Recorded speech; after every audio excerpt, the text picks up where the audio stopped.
Boa noite. Eu vou ler um textinho de Emmanuel, do livro Rumo Certo, psicografado por Chico Xavier. Se chama Nos Dias Difíceis. Nos dias difíceis, reflete nos outros dias difíceis que já se foram, depois de atravessar lutas que supunhas insuperáveis. Não soubestes explicar a ti mesmo de que modo os vencestes e de que fontes auristes as forças necessárias para te sustentares e refazeres durante e depois das refreiras sofridas. Experimentaste a visitação do desânimo diante dos obstáculos que te gravaram a vida, mas sem que te desses conta do amparo recebido, largastes o desalento das trevas e regressaste à luz da esperança. Sofreste a ausência de seres imensamente queridos, chamados pela desencarnação, para tarefas inadiáveis em outras faixas de experiência. No entanto, sem que despendesses qualquer esforço, outras almas abençoadas apareceram, passando a nutrir-te o coração com edificante apoio afetivo. Tudo isso, entretanto, sucedeu porque persistisse na fé, aguardando e confiando, trabalhando e servindo, sem te entregares à deserção ou à derrota, ofertando ensejo à bondade de Deus para agir em teu benefício. Nas dificuldades em andamento, considera as dificuldades que já venceste e compreenderás que Deus, cujo infinito amor te sustentou ontem, sustentar-te-á também hoje. Para isso, porém, é imperioso permanecermos fiéis ao cumprimento de nossas obrigações, uma vez que a paciência, no centro delas, é o dom de esperar por Deus, cooperando com Ele sem atrapalhar.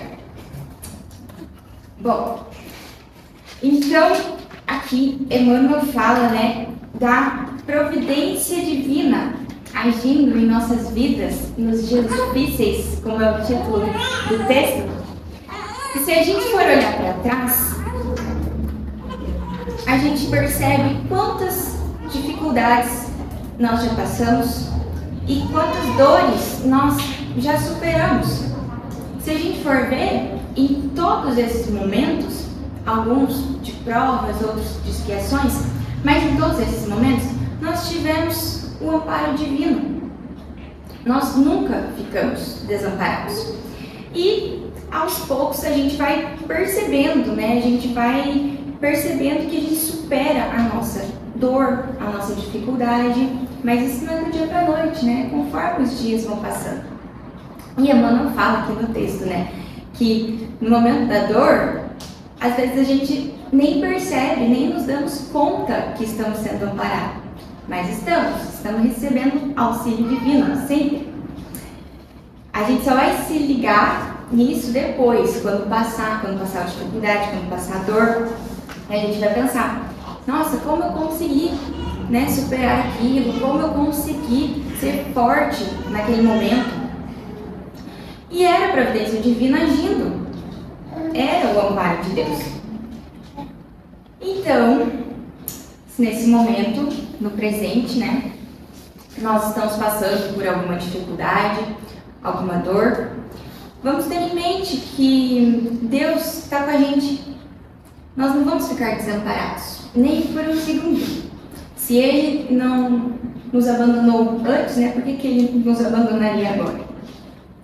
Por isso que é importante também a gente estar sempre em conexão com Deus, em conexão com Jesus, com a espiritualidade amiga, É sempre bom a gente estar orando, a gente estar vendo uma palestra, a gente está sempre em conexão com Jesus Cristo, e seus ensinamentos. Porque, como todo mundo sabe, com Ele o fardo é bem mais suave, Bom, mas então é isso.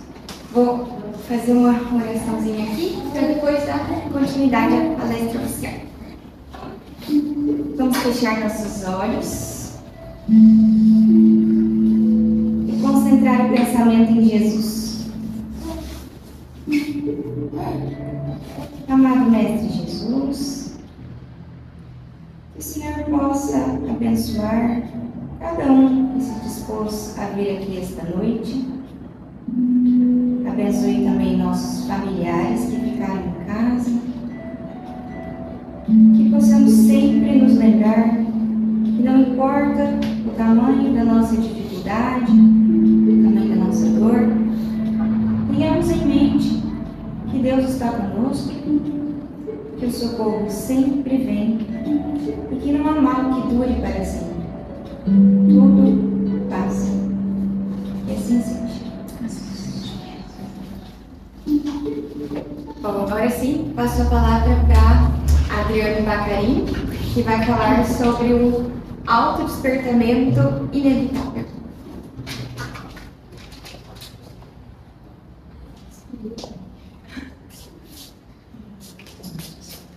Imediato.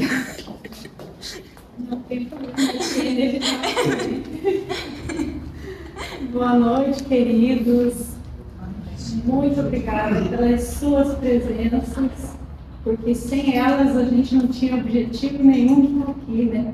Nós poderíamos estar fazendo as conversações de qualquer forma, em casa ou entre nós mesmos, enfim. Então, as suas presenças é o motivo da gente estar aqui e vocês escolheram estar aqui, então, muito obrigada. Agradeço a essa abertura tão calorosa e afetiva da amiga e também agradeço a Rose pelo convite, né, para a gente ter feito esse agendamento. Agradeço ao Fernando pela recepção, por todo o ajuste técnico tão necessário e agradeço a espiritualidade pela oportunidade de trabalho. Bom, o nosso movimento aqui, e o título tem esse viés autodespertamento, e a gente já vai explicar sobre essa questão do autodespertamento. Ele é um título que, a primeira parte dele, na verdade, ele foi extraído no capítulo 8 da obra Vida, Desafios e Soluções de Joana de Ângeles. Então, lendo esse capítulo, o título saltou aos olhos porque, além daquilo que a nossa amiga falou, que ele é inevitável, ela diz bem, ele é sim inevitável, considerando que nós estamos imersos na lei de progresso, e por estarmos nessa lei, nós não conseguimos alterar essa realidade. Então, sim, o autodespertamento, esse momento em que nós despertaremos para a realidade espiritual, ele é inevitável. Mas a proposta que a Joana nos traz aqui e chama a atenção justamente porque ela diz que é inadiável. Nós temos feito movimentos encarnatórios, encarnação e reencarnação, e retorno e vindas com muita frequência, mas a gente tem vindo e permanecendo ainda em consciência de sono. Em consciência de sono, porque nós não entendemos ainda o movimento das coisas. E com o processo do Espiritismo, né, que se deu a partir de 1857, essa realidade começou a ser um pouco mais palpável para a gente. Ela começou a fazer parte disso como uma realidade em que nós vamos nos aproximando gradativamente. Então, não dá para a gente pensar nessa questão do despertamento sem propor a nós mesmos a ideia de que nós somos espíritos imortais e estamos vivendo uma experiência encarnados. Tem alguém aqui que está pela primeira vez? Tá. Se depois, eu vou tentar trazer com algumas explicações para ser mais palatáveis, mas qualquer coisa a gente conversa depois. Aqui a gente entende que nós encarnamos e reencarnamos várias vezes, em corpos diferentes, para experiências diferentes, mas que estão ligadas umas nas outras, tá bem? Ok, então, para a gente começar a fazer essa nossa fala, nós temos 5 obras importantes de Kardec, o Pentateuco Kardeciano. Entre elas, nós temos a obra O Livro dos Espíritos, que é um excelente norteador para nós. E eu trouxe alguns trechos de algumas questões que coloquei ali o número de cada uma delas para que os amigos possam conferir em outra oportunidade, se for o caso. Mas olha que interessante que Kardec, nas suas perguntas, ele obtém de resposta de que nós todos, um dia, nos tornaremos perfeitos. Que perfeição que é essa? Será que nós ficaremos perfeitos igual tomamos conhecimento de que Deus é perfeito? Não é esse tipo de perfeição, porque Deus é um só e Ele é outra realidade de perfeição, a perfeição absoluta, não é? Agora, nós somos criaturas dele e vamos gradativamente nos aperfeiçoando e vamos atingir um nível de perfeição relativa. Então, é essa perfeição que ele quer dizer nessa questão, que gradativamente todos nós chegaremos ao nível de perfeição. Então, sim, é inevitável. Viu? Você nem se deu conta, mas você já me adiantou a questão. Então, é sim inevitável. Por mais que eu queira deixar para depois, por mais que eu não concorde com isso, por estar imerso nesse sistema todo, eu vou estar vivendo a experiência que a lei me inseriu. Pois é assim que ela funciona, pois é assim que ela procede.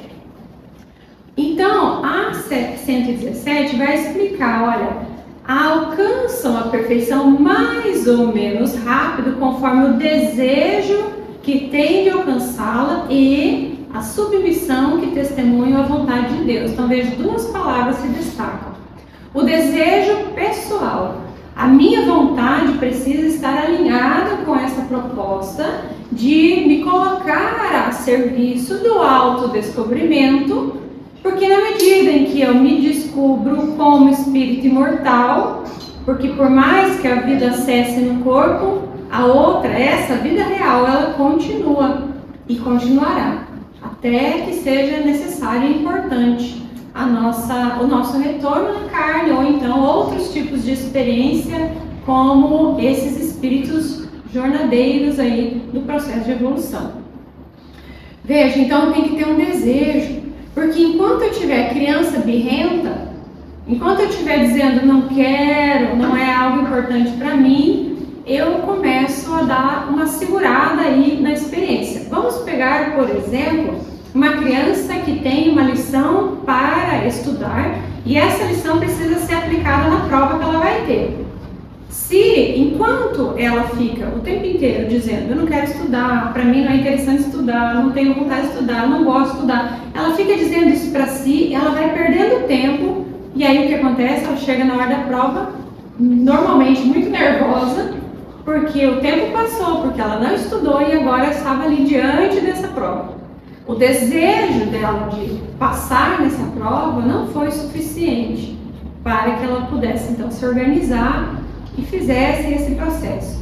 Claro que o exemplo é grosseiro, mas nós estamos falando de alguém que vem para prestar uma prova ou para viver experiências de expiação, que somos nós, mas que a gente vai adiando a parte que nos cabe. Fica mais claro assim? A parte que nos cabe, ela vai sendo deixada para depois. E isso vai dando uma sensação desconfortável. Porque mesmo que a gente não entenda isso, a gente sente angústia. Sabe aquela coisa de que parece que está devendo? A gente vai sentindo isso, né? E além disso, veja, a submissão. As leis divinas, elas estão inscritas na nossa consciência, conforme a 621.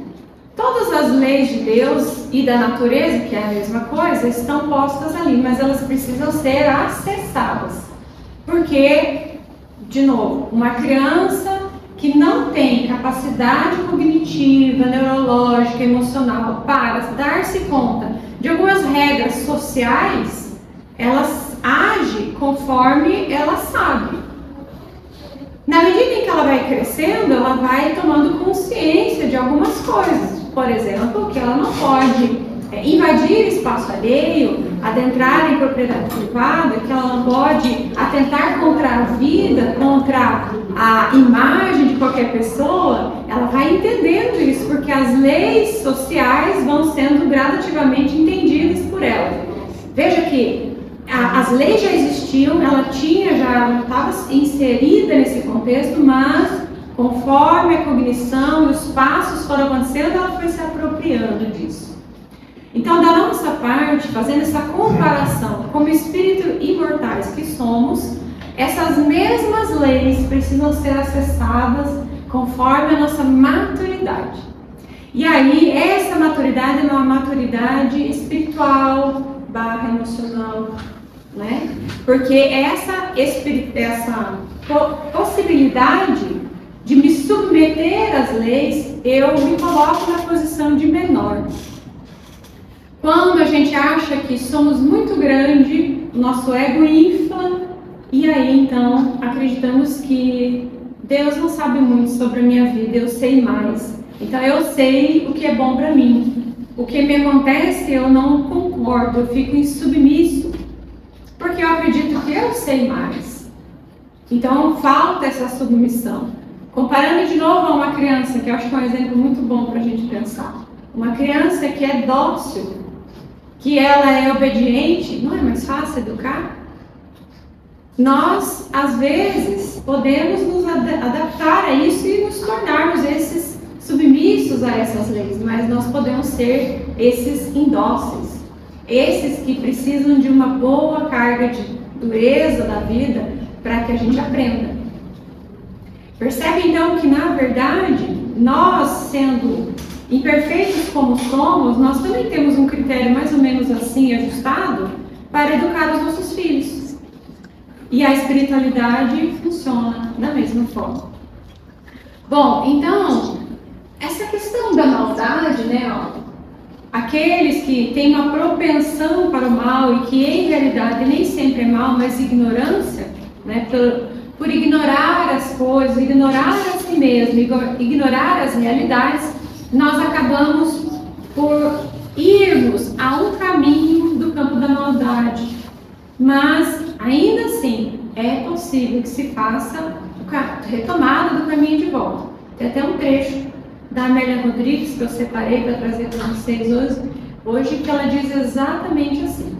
Então, Deus não nos fez maus. Ele nos fez simples e ignorantes. E nós, na medida do possível, vamos nos apropriando da liberdade de escolha, e essa liberdade de escolha vai nos conduzindo conforme nós vamos tomando os nossos rumos. Ok? Certo até aí, né? Muito bem, e veja que interessante. Paulo, o apóstolo, ele falou sobre essa questão do sono, né? Ele disse: desperta, ó tu que dormes. Fazendo essa analogia, e a gente tem muitos exemplos dessa postura de sono no nosso Evangelho. Por exemplo, nós vamos encontrar a questão da negação de Pedro, quando ele faz as 3 negações seguidas, em que Jesus havia já informado que assim que o galo cantasse, ele teria traído a imagem de Jesus 3 vezes. E nessa referência do galo que canta e que desperta, teve uma tomada de consciência importante ali de Pedro. Então eu acho que isso tem muita relação com a gente, em que vamos vivendo a vida negando a Jesus de várias e várias formas, mesmo sendo alertados de que essa negação nos causa um constrangimento e nos causa mal. Então, mesmo assim, Pedro, por ignorar a si mesmo, por achar que se conhecia o suficiente, vive esse tipo de experiência. Então vejamos, além disso, nós podemos ter muitas representações. Um pouco antes da crucificação de Jesus, estou trazendo os exemplos que me vêm à mente. Um pouco antes da crucificação de Jesus, ele se recolhe no horto para orar. Leva com ele Pedro, João e Tiago, para que também com ele orassem. Mas, quando ele se deu conta, os 3 estão dormindo. Isso é a representação da gente. Nós somos ainda esses que nos acomodamos naquilo que é confortável. Fazemos uma adaptação corporal, neurológica, física física de modo geral, para que a nossa vida não seja uma vida de experiência pautada no sofrimento. Mas veja que ironia do destino. Talvez a gente precise aí de uma experiência de sofrimento para o processo do despertar. Porque não fazemos isso de forma gratuita, não fazemos isso de forma natural. Nós não adotamos isso como uma prática nossa, sem que tenha havido a necessidade de sofrimento. Veja, isso é algo que acontece com muita frequência. Quando você está com um problema, alguém está doente na sua família, você está na iminência de ser demitido do seu trabalho, você está com um conflito no lar, teu casamento não vai bem, o teu filho está com um problema na escola, você lembra de que existe Deus, você lembra que existe um ser maior. E aí você se conecta com essa divindade. Mesmo que seja ali naquele momento, Senhor, dá uma ajuda aí que é difícil. A gente faz assim, né? Mas veja, quando a vida vai tudo bem, quando as coisas se encaminham muito bem, a gente esquece que Deus existe. Esquece de orar. Isso é nosso, porque a gente tem um hábito ainda muito conectado com essa parte material, em que a gente honestamente acredita que nós somos autossuficientes. E nesses momentos a gente fica muito retirando o divino do lugar dele e nos colocando nessa posição, fazendo a inversão das coisas. E aí então o sofrimento, de vez em quando, ele soa como se fosse uma campainha, igual aconteceu com Pedro, do galo que cantou, para a gente despertar. E veja, João então pega essa referência, desperta, ou tu que dormes, que Paulo traz, e ela diz, olha, além disso, né, dessa parte ele escreveu, digo isto porque sabeis o tempo, que já é hora de vos despertardes do sono que retém as pessoas distraídas e distanciadas da verdade com V maiúsculo. Eu vou falar disso também. E em permanente indecisão. Utilizam-se de todos os mecanismos escapistas, que são as fugas, para abraçar o conhecimento libertador. Então, olha, Joana está fazendo essa referência de Paulo Apóstolo, dizendo que já é hora de despertar do sono. Já é hora, porque já aconteceu muita coisa. Nós já passamos por muita coisa, a gente venceu muita coisa, muito obstáculo para chegar nessa posição em que nos encontramos hoje. Que posição é essa? Posição do raciocínio, uma capacidade de raciocinar, capacidade de sentir, capacidade de ter a lógica como aliada. Então, nós passamos por muito processo de desenvolvimento para chegar nessa posição. Então, não é algo que aconteceu agora, ela vem acontecendo, mas agora é hora de despertar de um outro sono. Assim como a criança que quando já cresceu e já é hora de parir, a gente está nessa fase, já estamos prontos, mas precisamos nascer para essa realidade. Então, esse sono, simbolicamente falando, de uma vida distraída, em que a gente é muito preocupado, como que vai ser o final de semana, o que eu vou fazer quando eu tiver férias, fico torcendo para chegar sexta-feira, porque o que eu trabalho eu não gosto.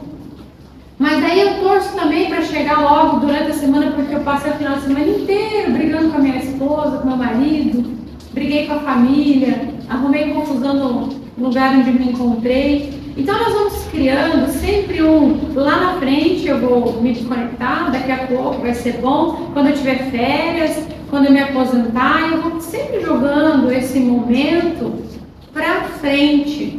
E esse momento não chega nunca, então a gente fica muito distraído com as picuinhas da vida, com as briguinhas, com as coisas que poderiam ser deixadas de lado, resolvidas de outra forma, a gente vai deixando para depois, em realidade. Isso faz, então, com que a gente esteja sempre distraído, sempre dormindo, sempre desconectado dessa realidade. Então, isso somos nós, que ficamos apegados a coisas que não são transcendentes, apegados a coisas que vão ficar aqui. seja no campo material, seja no campo do apego das pessoas, seja no campo das profissões, em que a gente não consegue se desconectar da profissão que exerce, e isso vai trazendo toda essa ideia, essa falsa ideia de que isso é a nossa vida. Mas além disso, olha, distanciados da verdade. Interessante, porque essa verdade, a gente poderia fazer uma enquete aqui, cada um, o que é verdade para você? O que é verdade para você? O que é verdade para você? Cada um poderia responder uma coisa, não é? Então a verdade, essa que a gente toma conhecimento em um determinado momento, ela pode mudar de configuração.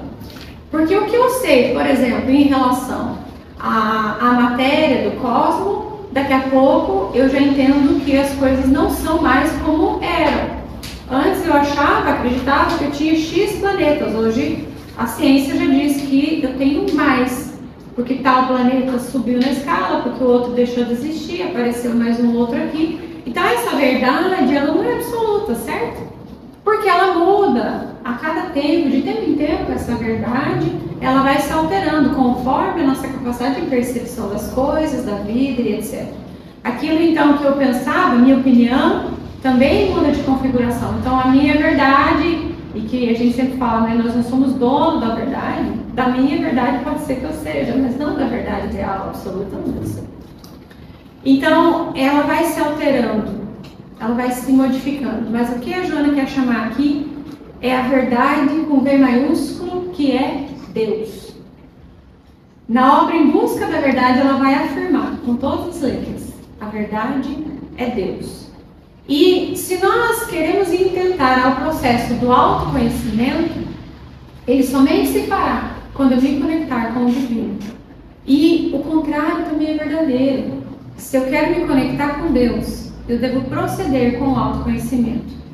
Como assim, Adriane? Não faz sentido nenhum. Faz sentido quando você se lembra que dentro de nós existe a imago Dei. Porque nós somos feitos à imagem e semelhança do Criador, não é? Então, a imago Dei está dentro de nós.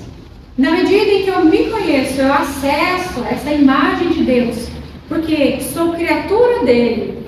Ele está em mim, assim como eu estou nele, segundo a Gênese. E essa conexão, essa conversação, ela faz com que nós nos aproximemos do Deus Criador. Que a gente não sabe muito bem explicar como é que ele é, mas a gente entende assim.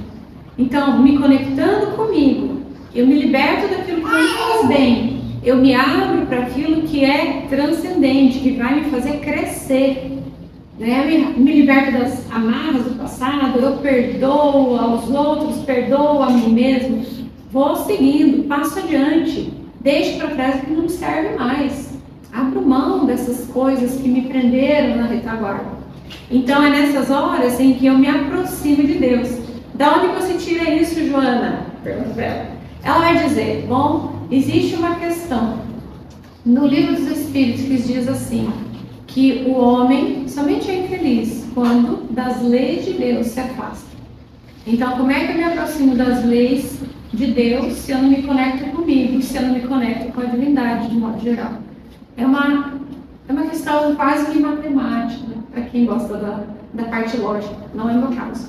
Mas para quem gosta, ela funciona muito bem, ela tem essa intersecção. Mas o que a gente faz, então?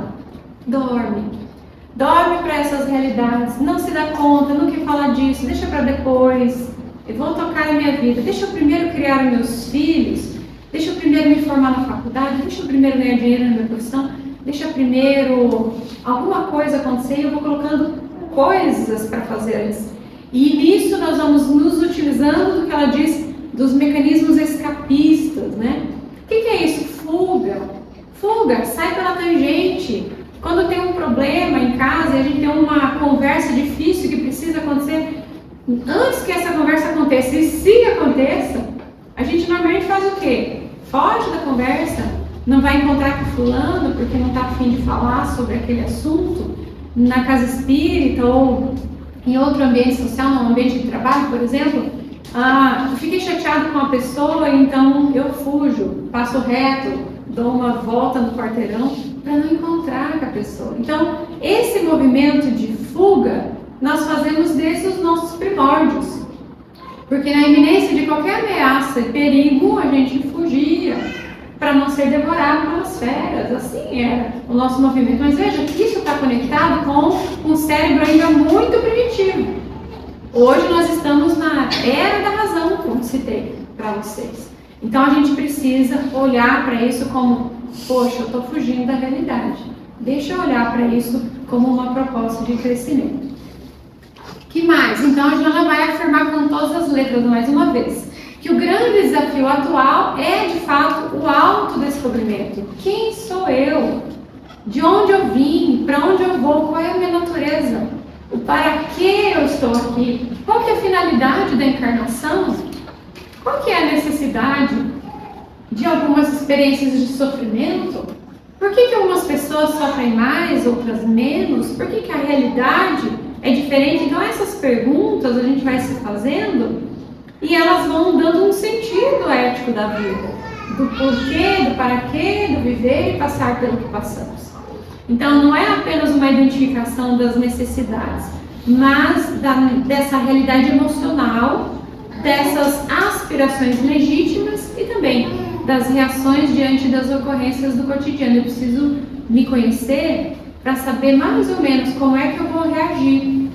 Isso ajuda muito no sentido de que, olha, me conhecendo, eu sei que eu sou irritadinho. Então, sendo assim, quando uma pessoa puxar uma conversa que me é desconfortável, eu não vou responder de pronto.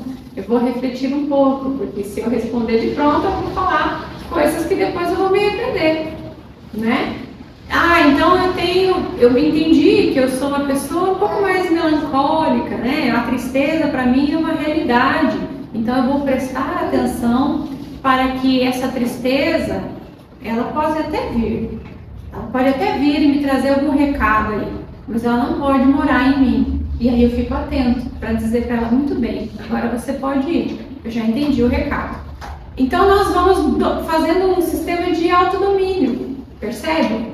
Nós vamos sendo o protagonista da nossa vida, nós é que vamos dando a direção, porque senão, se a gente não fizer assim, os nossos instintos, as nossas reações emocionais ainda não muito educadas, elas nos comandam. Elas é que vão dizer o que a gente tem que fazer.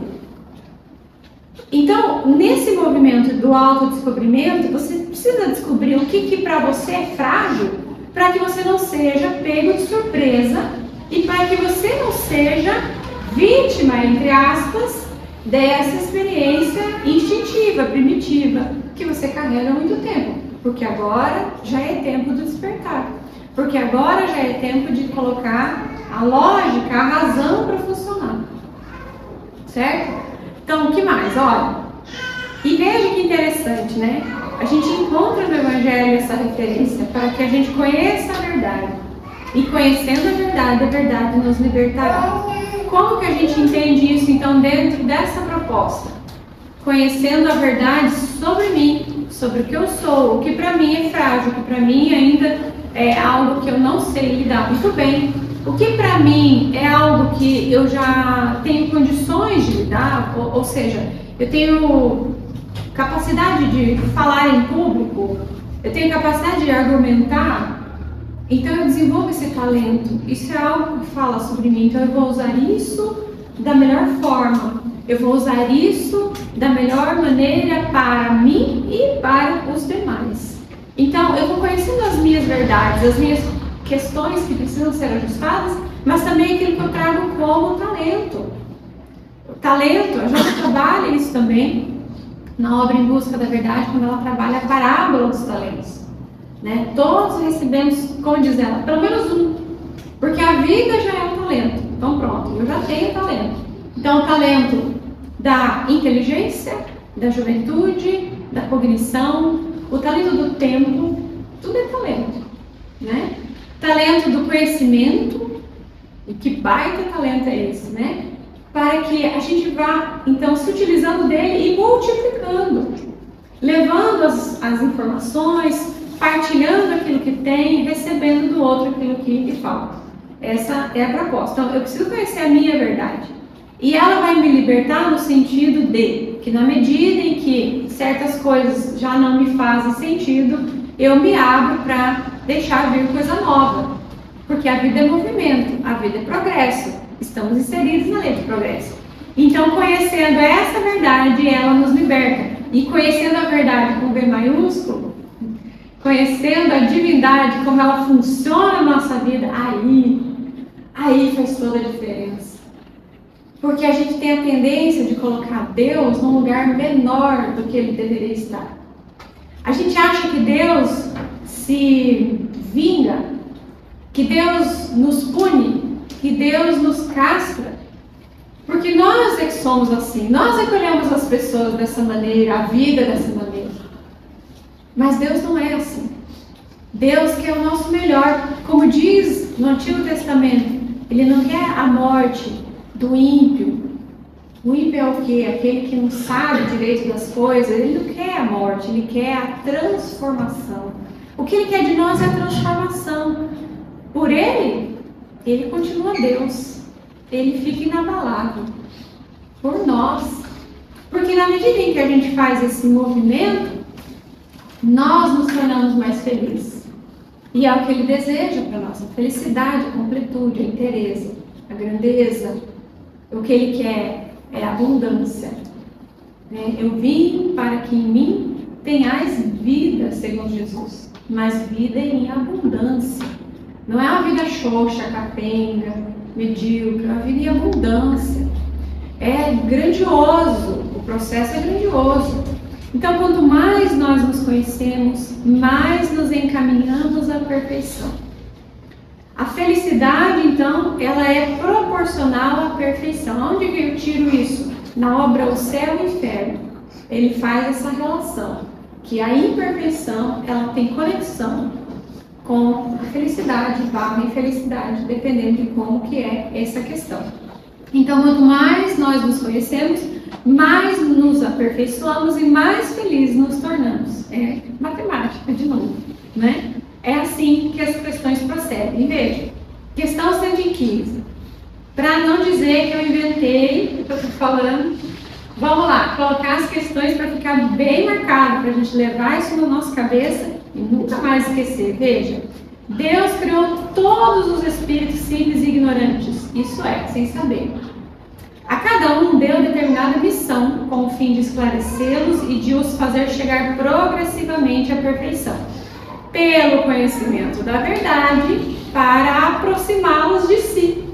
Olha isso que interessante.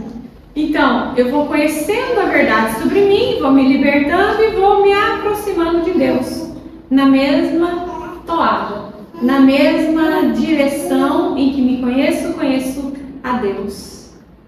Porque eu sou o maior projeto dele. E eu preciso investir as minhas energias em mim mesmo. Eu sou o tesouro da divindade. E eu preciso me olhar dessa forma. Normalmente a gente age como? Se trata mal, se critica, é rígido, não é compassivo.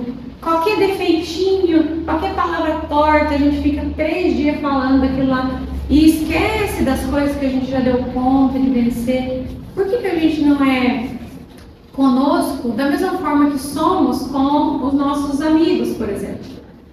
Será que você falaria, por exemplo, para o seu melhor amigo o que você fala para você? Não falaria. Jamais você falaria. Por que fala para você?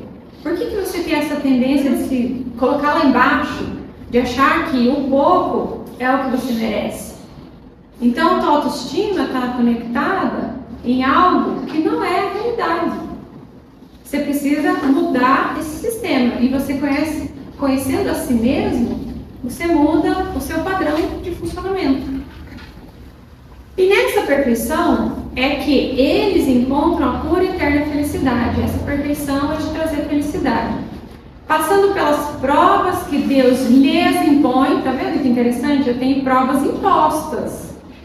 É um determinismo da lei do processo de conhecimento. Então, os espíritos adquirem aquele conhecimento. Uns aceitam submissos essas provas e chegam mais depressa à meta que lhes foi assinada. Mas sempre há aqueles que as suportam reclamando, murmurando, achando ruim, achando que é injusto, achando que é demais, achando que não vão dar conta, que Deus se afastou, né? Então, pela falta que desse modo incorre, porque o fato de você não observar isso como uma necessidade, por enquanto, da sua vida, você acaba se afastando desse lugar. Então, por que eu digo por enquanto, né? Porque, na verdade, só tem sofrimento quando o amor saiu de cena. Quando o amor voltar de cena, não tem necessidade de certos sofrimentos. Então, o fato da gente não se amar como deveríamos, faz com que a gente se trate mal e, portanto, não nos investimos a energia para que o processo se faça de outra forma. Eu passo a vida inteira reclamando e isso se torna um vício. E eu começo a olhar para a vida sempre de forma negativa. Nada vai dar certo. Não adianta tentar. Eu já fiz de tudo e ó, tá vendo? Nada vai dar certo. Então, eu às vezes até venho para a casa espírita, mas eu venho com essa mentalidade.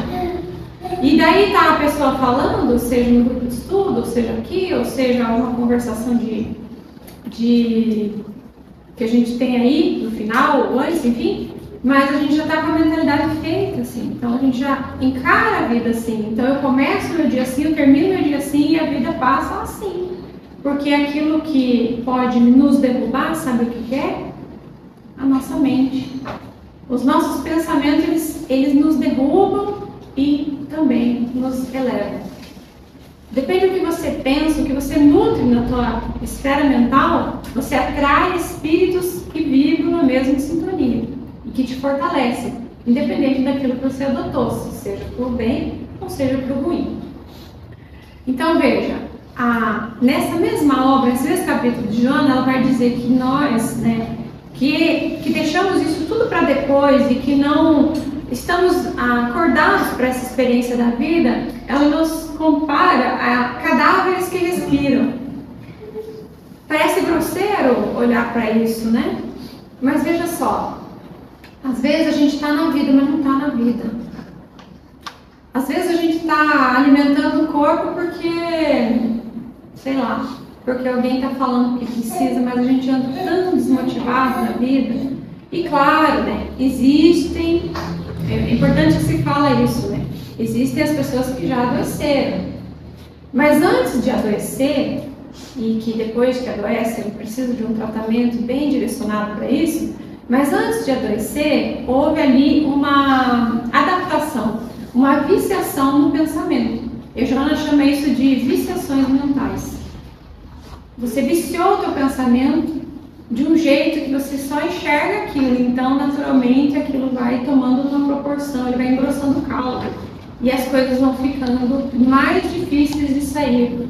Então, olha, esses, né, sempre que convidados ao direcionamento superior, aos ideais de enobrecimento, ao agigantamento dos valores éticos, excusam-se e recusam a cooperar, afirmando que a vida tem outros objetivos. Se empanturram de alimentos, de gozos, de fruição, que logo passam, deixando-os sempre vazios e esfaimados. Essa é matar a fome daquilo que não alimenta efetivamente, né? Então, nesses casos, quando o despertar acontece, ele é como? Doloroso, porque é difícil abandonar hábitos doentios e adotar novos comportamentos. Mas ela não está dizendo que é impossível. Ela está dizendo que é doloroso. Por que é doloroso? Porque o vício é triste, né? Quem tem um vício de qualquer ordem vai confirmar o que eu estou dizendo. Como é difícil abandonar. Porque a gente cria, sim, um ritual, né? Para fazer as coisas sempre da mesma forma. E se não fizer daquele jeito, parece que o dia não começou, parece que as coisas não aconteceram. Então a gente cria esse hábito e vira um condicionamento, nós ficamos condicionados. Se você pegar o seu animal e treiná-lo, assim como se faz com aqueles cães farejadores da polícia, eles são treinados para farejar, né? Eles ficam condicionados, às vezes eles já estão fora já da atividade, porque estão velhinhos e eles vão para essas casas de repouso. Se você der o comando, eles voltam a fazer condicionamento. Nós somos condicionados. Totalmente condicionados. E tão condicionados somos, porque às vezes a gente fica preso em gaiolas que estão com a janela aberta. Nós nos aprisionamos nessas coisas, porque é isso que eu preciso viver e é só isso que eu vou ter e acabou. Então, isso não é impossível, mas se torna difícil, porque abandonar o hábito é difícil, precisa de muito esforço. E aí vem a Amélia Rodrigues, como eu tinha prometido, em que ela refere a esse ponto do tempo. Então, o que a gente está querendo dizer aqui? Que não vamos deixar o tempo passar mais. Não vamos tardar para fazer com que o processo de despertamento se inicie. Não vamos deixar para outra vida. Vamos fazer agora. Eu não sei como vai ser a outra vida. Eu não sei se eu vou ter a possibilidade de reencarnar, por exemplo, num país em que, pelo menos por enquanto, nós temos a liberdade religiosa. Eu não sei no futuro como é que vai ser. Mas no momento a gente tem liberdade religiosa. Eu posso eleger aquela que é mais condizente com a minha experiência psíquica, né? Então, vamos aproveitar que agora a gente tem condições. Então, ela diz assim: Jesus conhecia a criatura humana e suas infinitas fraquezas. Ao dedicar-se à iluminação das consciências humanas, sabia que os largos milênios de ignorância não podiam ser erradicados em um momento. Então, Jesus sabia. Ele olhava para nós e já viu o anjo ali, mas sabia da nossa condição. Então, ao impacto dessas emoções apressadas, não é assim, de uma hora para outra eu decido assim e simplesmente muda a configuração. Não é bem assim, né? Então, o homem, aqui ela fala o homem, mas ela está falando da humanidade, né? Então, o homem, quando avança no vício por largos anos, se ele deseja abandoná-lo, a trilha exige-lhe período quase equivalente para desintoxicação e liberação dele. Período quase equivalente. E veja que não é uma referência direta ao tempo, né? Então, se eu fiquei 1000 anos, 5000 anos assim, então quer dizer que mais? Não necessariamente. Mas é um período quase equivalente do ponto de vista de aproveitamento do tempo, né? No sentido de ter que voltar o caminho, de ter que refazer. Porque se eu precisar ir para Curitiba, mas eu for para aquela direção, eu vou chegar em Foz do Iguaçu. E aí eu vou falar, poxa, mas eu queria ir para Curitiba, então eu tenho que fazer o caminho de volta. E voltar no ponto Cascavel para daí, então, seguir para Curitiba no caminho certo. Então, tem que ter um retorno aí. Tem que ter um momento em que você faz o caminho de volta. E normalmente esse caminho de volta que ela se refere aqui tem a ver com as reparações. Porque nos caminhos eu fui, de alguma maneira, ofendendo, deixando de lado as coisas e eu preciso reparar. Então esse é o caminho quase equivalente. Então, além do processo de reparação, eu ainda tenho que corrigir meus vícios. Tá vendo que é doloroso mesmo? Então, quanto antes eu começar, mais cedo eu chego no destino. Se eu começar agora a caminhar, daqui a pouco eu já estou aonde eu quero ir. Vou pular essa parte que eu já falei e já vou para o final, que eu já vi que todo mundo já cansou de olhar para minha cara e o tempo já se extinguiu também. Mas acho que a proposta foi atingida. O que eu queria colocar aqui então de fim para encerrar isso é essa proposta de Jesus, para a gente fazer essa referência. Bom, Jesus então diz: segui-me, e para uma pessoa que ali se encontrava: vem e me segue. Senhor, não vai dar. Deixa eu ir antes enterrar o meu pai. Joana tem uma análise dessa parte do Evangelho que é realmente incrível. E que ela vai dizer que ele poderia ter muitos motivos, né, muitos desses, para justificar que ele precisava enterrar o pai. Mas todos eles levavam para o mesmo lugar, a fuga dessa realidade, né? Então Jesus disse: vem e me segue. Ele disse: Senhor, não vai dar, vai ter que ser outra hora. Meu pai morreu e eu preciso ir até lá fazer os proclames todos da sua despedida. E então Jesus diz: deixe os mortos o cuidado de enterrar os seus mortos, mas por vós que vive, ide anunciar o reino de Deus.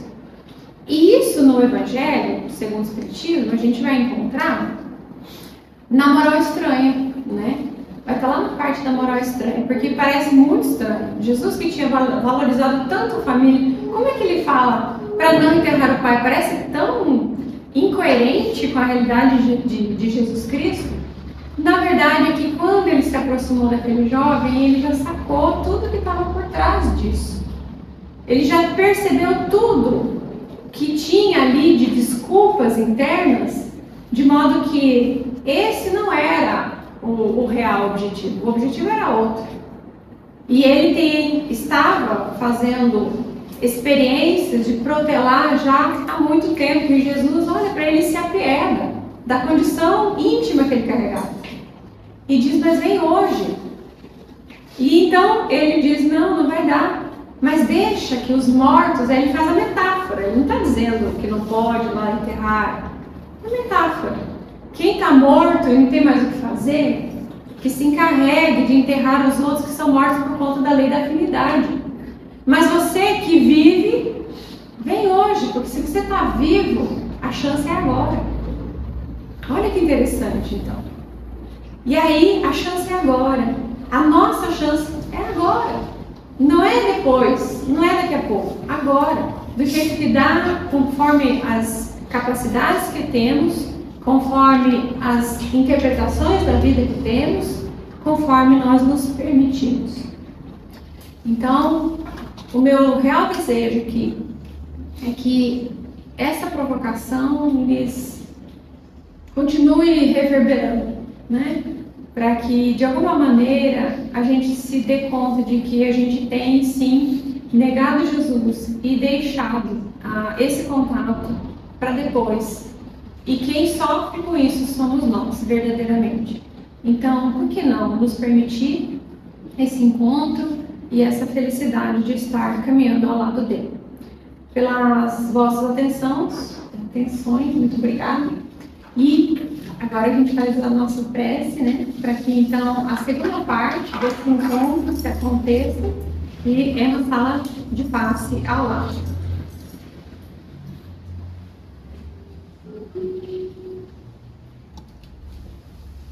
Amado Mestre Jesus, Senhor de infinita bondade e amor, te agradecemos grandemente por esse momento em que deixamos de lado um pouco as nossas atividades rotineiras, as coisas que normalmente associamos valor, para aqui estarmos, Senhor.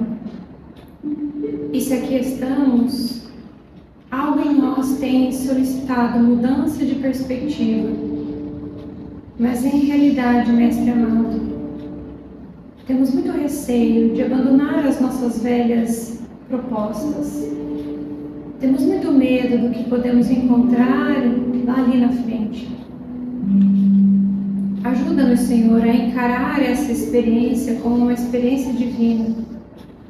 Ajuda-nos, Senhor, dando-nos coragem do autoenfrentamento. Dá-nos a capacidade de entender que, em realidade, o nosso destino somos nós que fazemos efetivamente. Ajuda-nos, Senhor, para que uma vez mais possamos ladear contigo, da mesma forma que o Senhor se posicionou ao nosso lado desde sempre e para sempre.